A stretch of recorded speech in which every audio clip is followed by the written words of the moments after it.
CST नंतर मी आता Crawford मार्केटमध्ये आली आहे। क्रॉफर्ड मार्केटच्या बाहेरच आपण पाहतो की ॲक्सिस बँकेच्या बाजूलाच एटीएम आहे आणि आउट ऑफ ऑर्डर असं त्याच्यावर लिहिलं गेलेलं आहे। आपण किऑस्क जर बघितले एटीएम तर ते एक नाही आहे तर दोन दोन एटीएमचे किऑस्क इथे आहेत। आपण पाहतोय की हे दोन किऑस्क आहेत पण दोन्ही आउट ऑफ ऑर्डर आहे।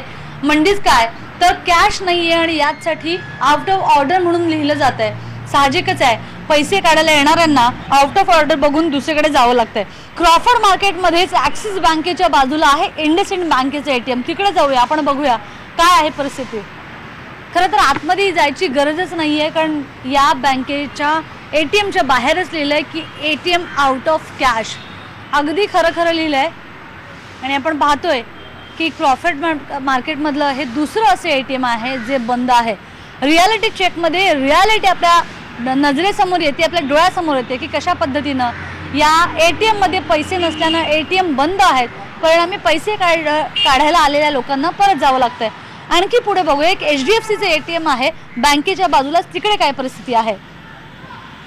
खरं तर HDFCच्या एटीएम पर्यंत मी जात होते पण हे मधलं एटीएम लागलं कोटक महिंद्रा बँकेचं। एटीएम 24 आवर्स लिहिलंय खरं पण सध्या मात्र बंद आहे आणि कॅश नाही असं म्हटलं जातं। सिक्युरिटी कधीपासून एटीएम बंद आहे?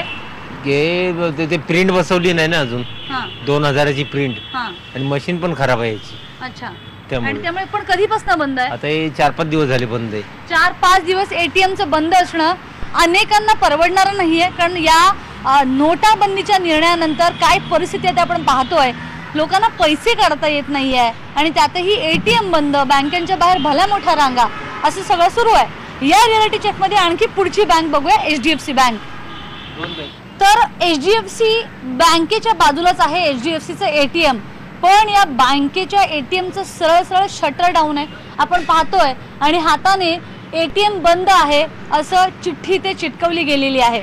खरं तर HDFCच्या या एटीएम बाहेर या नोटबंदीच्या आधी ही भली मोठी रांग असते। अनेक जण जे या भागात कामाला येतात ते इथे येत असतात पैसे काढण्यासाठी। पण कालपासूनच म्हणजे बुधवारपासूनच हे एटीएम पूर्णपणे बंद आहे आणि आपण पाहतो की HDFC बँकेच्या जवळच हे एटीएम आहे। पुढे जर आपण बघितलं की ICICIचं एटीएम पण आपल्याला इथून आपण बघू शकतो, ते आहे।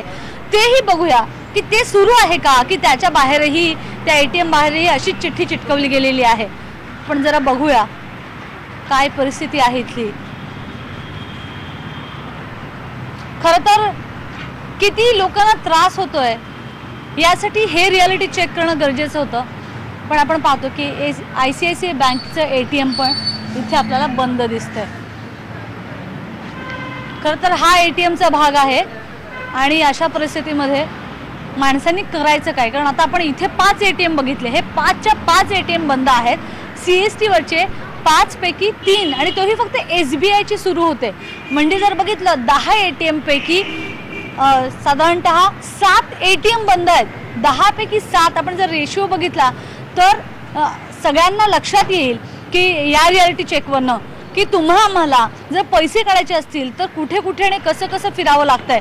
त्यामुळे 1 महिना झाला नोटबंदीचा निर्णय जाहीर होऊन तरीही आतापर्यंत सामान्य माणसाला दिलासा मिळाला नाहीये। व्हिडिओ जर्नलिस्ट नवनाथ कोंडेकर सह स्वाती लोखंडे, IBN लोकमत, मुंबई।